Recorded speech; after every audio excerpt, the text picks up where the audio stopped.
Oke, di sini yang perlu saya tambahkan adalah perbedaan jurnalisme antara media cetak dan media online, ya kan? Ada nggak di makalah? Nggak ada ya. Jadi pertama itu dari segi waktu. Dari segi waktu itu pasti sangat berbeda. Kalau media cetak memiliki siklus produksi yang lebih lama, mulai dari riset, dari penyuntingan hingga percetakan dan distribusi itu memiliki waktu yang lebih panjang dibandingkan media online. Kalau media online itu lebih cepat, mungkin pembaruan yang cepat dan interaktif. Kalau cetak itu biasanya harus ditengok dulu bahasanya benar atau tidak, ditengok dulu sesuai EYD atau tidak, ditengok dulu bahasanya ini mudah dimengerti atau tidak sama pembacanya. Jangan kita pakai bahasa ketika menulis semoga SMG, ya kan? Kalau media cetak itu nggak bisa disingkat-singkat, beda kalau kita WA. Nah, itu harus diperhatikan segala sesuatunya.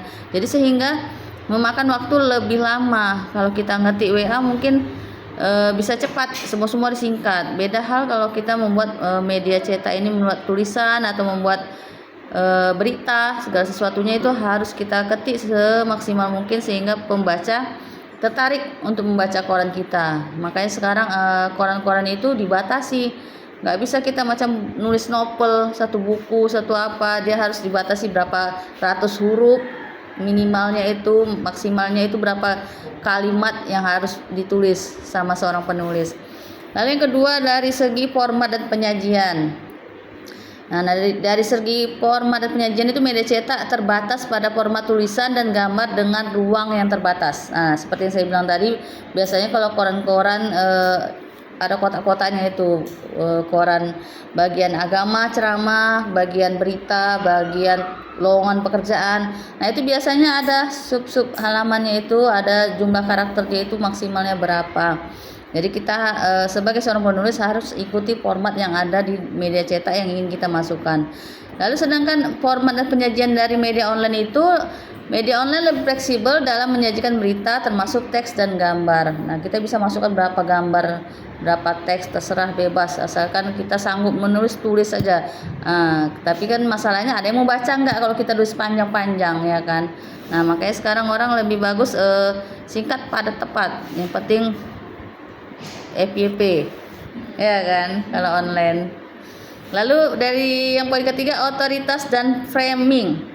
Media cetak wartawan memiliki otoritas yang lebih besar dalam menulis berita dengan framing mereka.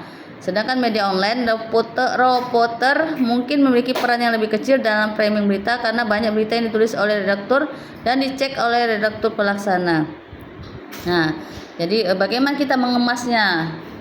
Tahu framing kan? Tahu framing apa enggak? Enggak tahu pula framing. Tahu Puja? Framing. Framing itu bagaimana kita mengemasnya. Jadi kalau kita itu seorang artis, kita mau memframing orang seakan-akan kita itu benar-benar ibu tiri yang kejam. Nah, gimana kita actingnya seakan-akan kita itu kejam gitu. Nah, jadi di framing seakan-akan berita itu, seharusnya berita ini biasa aja, cuma dikemas seakan-akan parah. Nah, jadi orang tertarik untuk membacanya, penasaran untuk membacanya, ya kan? Sekarang berita-berita itu banyak seperti itu. Seperti kalau sekarang lagi viral Rina Mukherjee. Nah, di framing seakan-akan ini kumpul kebo, perjinahan, dibuat isu-isu yang membuat orang semakin tertarik untuk melihat berita itu. Iya, di framing itu. Kita seorang penulis berita, penulis online, berita online, kita harus bisa memframing berita itu bagaimana caranya supaya orang tertarik untuk melihat berita itu. Walaupun sebenarnya berita itu biasa aja gitu, ya kan? Kita harus bisa mencari poin penting dari berita yang ingin kita sampaikan. Lalu yang keempat, ruang dan fleksibilitas. Media cetak memiliki ruang, nah itu tadi sudah. Lalu yang kelima, target audience. Media cetak memiliki target audience yang lebih spesifik, biasanya pembaca yang memiliki kebiasaan membaca media cetak. Nah, jadi media cetak ini biasanya orang-orang tua. Nah, kalau kalian ini jarang ada yang mau beli kan. Nah, makanya di sini dibuat orang yang memiliki kebiasaan membaca media cetak. Orang-orang kerja kantoran, orang-orang di warung kopi. Nah, biasanya itu. Tapi sekarang pun orang nggak pegang koran lagi, udah pegang HP. Kurang laku sekarang koran. Nah, sedangkan target audiens media online itu memiliki target lebih luas, menjangkau pembaca dan memiliki akses internet. Nah, dia luas, tapi syaratnya harus ada internetnya ya kan. Jadi kalau daerah itu nggak ada internetnya, gimana mau terjangkau apanya media sosialnya itu. Lalu dari segi penyebaran berita, media cetak disebarkan melalui distribusi fisik seperti surat kabar atau majalah. Nah, bentuk lembaran. Sedangkan media online, berita disebarkan melalui internet, memungkinkan akses dan mudah dan cepat. Nah, jadi kalau kita berita itu melalui prosedur itu agak panjang. Beda kalau ke online. Kalau online itu biasanya beritanya kalau kita tinggal rekam, posting. Nah, cuman kalau ketika berita yang kita sampaikan tidak benar, maka kita tidak bisa menariknya. Karena apa? Ketika kita sudah sebarkan, otomatis orang sudah menyebarkan yang lain, ya kan? Catatan digital itu nggak bisa. Beda kalau kita koran itu masih bisa diedit. Jadi ketika kita sudah buat, kita ketik, kita baca lagi, kita atur lagi bahasanya, masih bisa ada pengelolaan bahasanya itu, pengeditannya itu supaya tidak terjerumus pada kesalahan.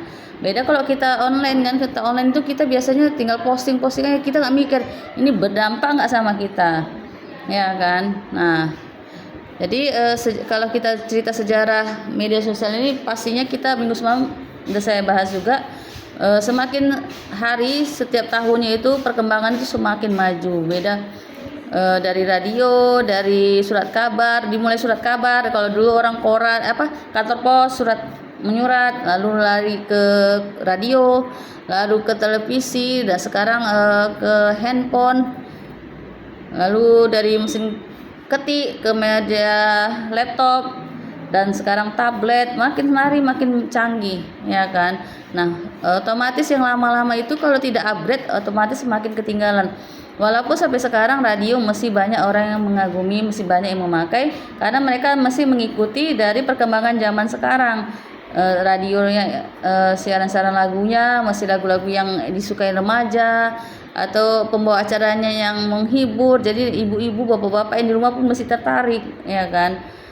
Cuman beda kalau orang yang suka berada di luar lingkungan, otomatis mereka mencari yang gampang, yaitu media online seperti HP.